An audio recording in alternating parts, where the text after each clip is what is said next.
국가의 한전의 땅을 왜 짱깨들한테, 아니 왜 중국 사람들한테 그렇게 제재 없이 파냐고요. 그거부터 해결하시라고요. 법무부 장관으로서. 예? 그렇잖아요. 외국인 그 관리는 법무부에서 하는 거잖아요.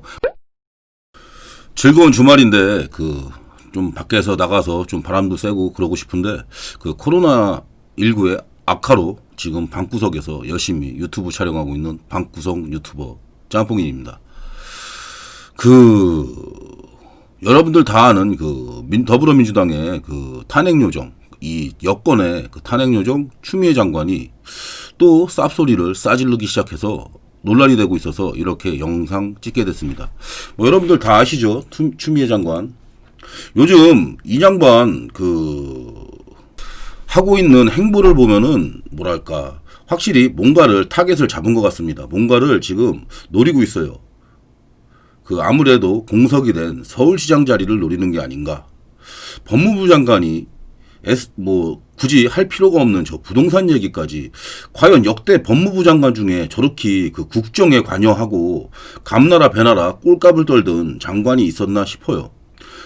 추 장관은 지금 이 코로나 사태로 간신히 덮고 있는 이 부동산 사태를 본인 스스로 다시 띄우고 있습니다.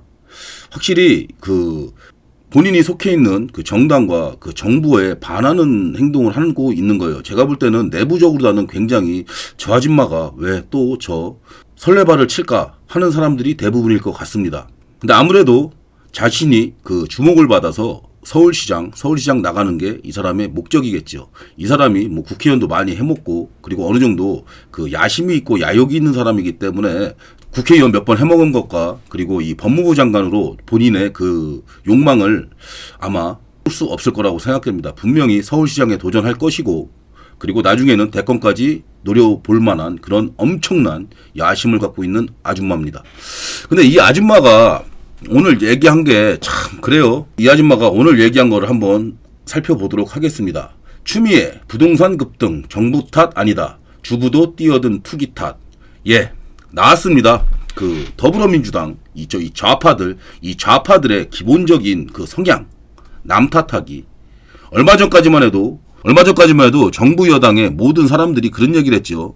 지금 부동산 값이 많이 오르게 된 것은 전 정권의 탓이다고, 이명박 박근혜의 탓이라고 계속 이 사람들이 밀어붙였습니다. 이제 그거에 한계를 느꼈는지 아니면은 식상함을 느꼈는지 이 사람들이 일반 국민들을 탓하기 시작했습니다. 기사 내용 한번 확인해 보도록 하겠습니다. 추 장관은 22일 자신의 페이스북에 올린 글에서 세월호 사고에 대해 만약 대통령이 상황을 파악을 제대로 하고 있었다면, 위기 대응 사령관 역할을 제대로 했더라면, 국정이 실시간으로 엄중히 작동됐더라면 결과가 그렇게 어처구니없고 참혹하지 않았을 것이라는 게 국민이 가진 당연한 생각이라고 얘기를 했습니다.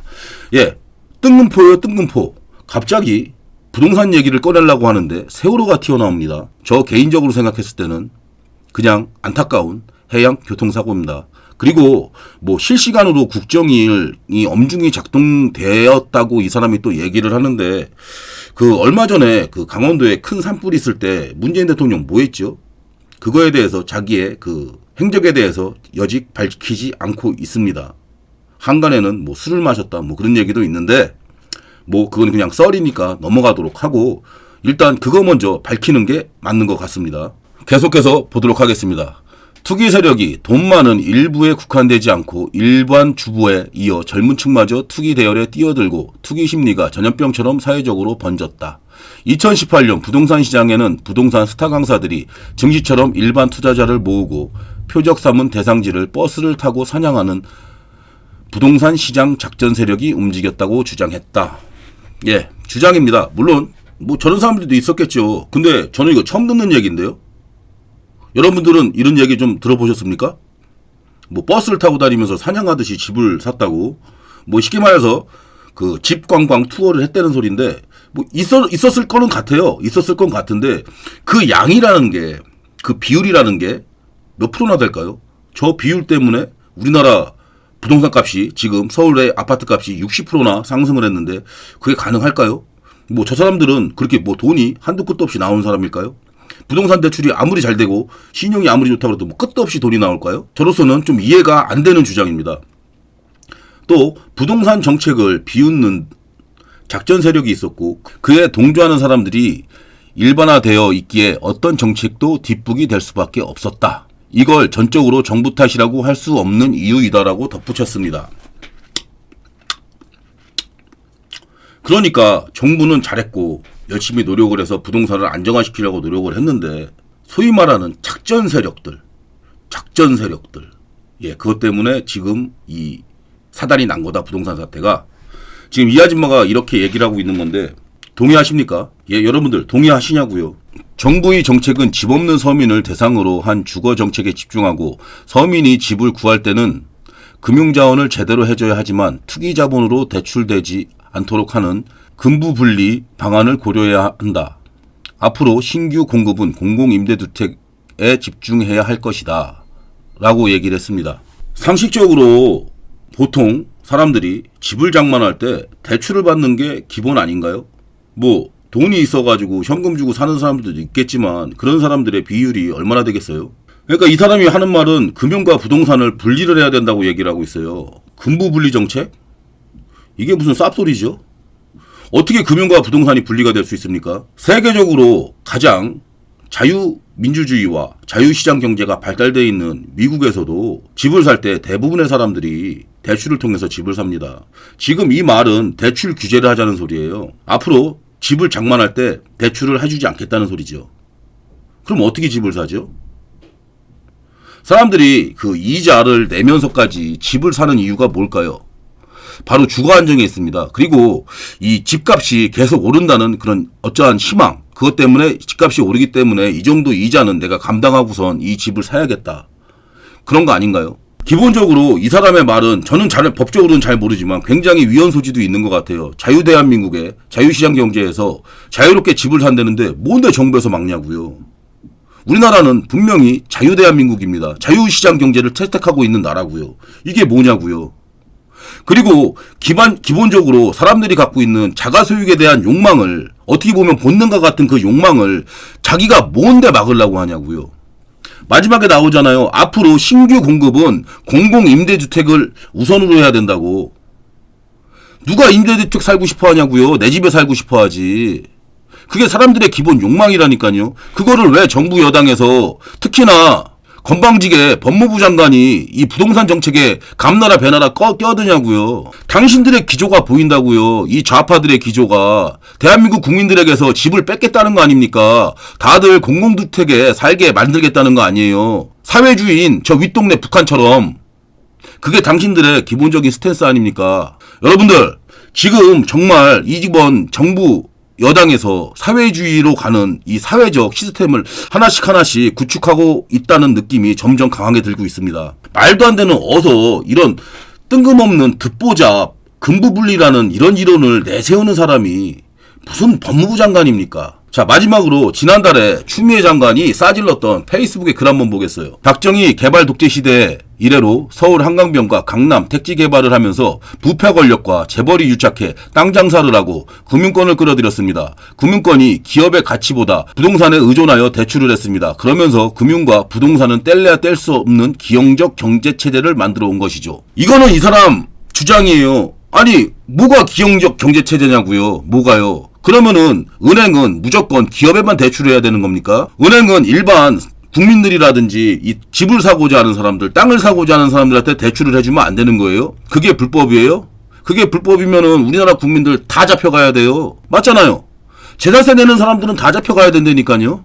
이런 말도 안 되는, 그리고 이 확실히 이 좌파의 전형적인 또 특징이 나오죠. 말 만들기, 단어 지어내기. 개발 독재 시대가 무슨 말이에요, 저게? 개발 독재 시대? 뭐 개발을 하기 위해서 박정희 대통령이 독재를 했다, 뭐 그 얘기를 하는 건가요? 보통 어떠한 인물의 공과 가를 평가할 때는 공적인 부분과 잘못된 부분, 과외 부분에 대해서 분리해서 평가를 합니다. 그리고 공이 맞느냐, 과가 맞냐, 그리고 마지막으로 그 사람, 그 인물의 마지막 갈 때, 그러니까 시간순으로 타임라인으로 봤을 때 마지막에 이 사람의 성과를 평가를 하는 거라고요. 뭐냐고요. 자기가 뭔데 이런 식으로, 뭐야 이거는 한 번에 공과 가를 싸잡아가지고 자기가 평가 절하하는 거냐고요. 정말 이 사람의 오만과 그 건방짐이 하늘을 찌르고 있습니다.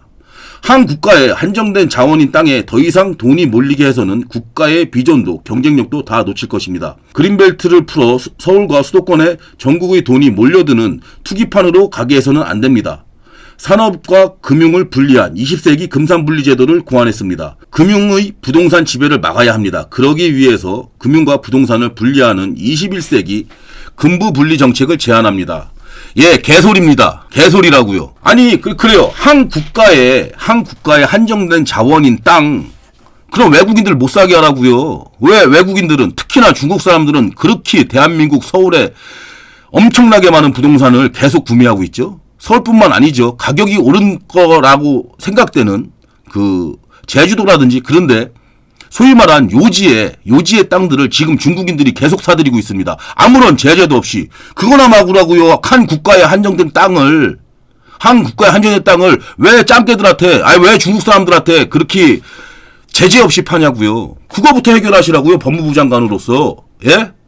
그렇잖아요. 외국인 그 관리는 법무부에서 하는 거잖아요. 그거나 하시고 추미애 장관님, 예? 그 아드님 병역 문제부터 병역이 아니구나. 군대구나. 그 군대 휴가 문제부터 빨리 해결하세요. 명명백백하게 가리시라고요. 아니 무슨 못 묻은 깨가 못 묻은 게 나무라는 것도 아니고 건방지게 어디 법무부 장관 주대에 국민들을 나무를 해. 국민들이 투기를 해가지고 부동산이 이 사태가 왔다고 건방지게 제가 또 너무 흥분을 했네요. 자, 오늘의 결론은 이런 것 같습니다. 이번 정권은 너무나도 착하고 정의로운 정권인데 국민들이 나쁜 사람들인 것 같습니다. 오늘도 두서없는 제 영상 끝까지 시청해주신 저희 구독자 여러분들 정말 진심으로 감사드리고요. 제 영상을 처음 보신 분이 계시다면 구독과 좋아요 부탁드립니다. 아유, 추미애 진짜. 감사합니다.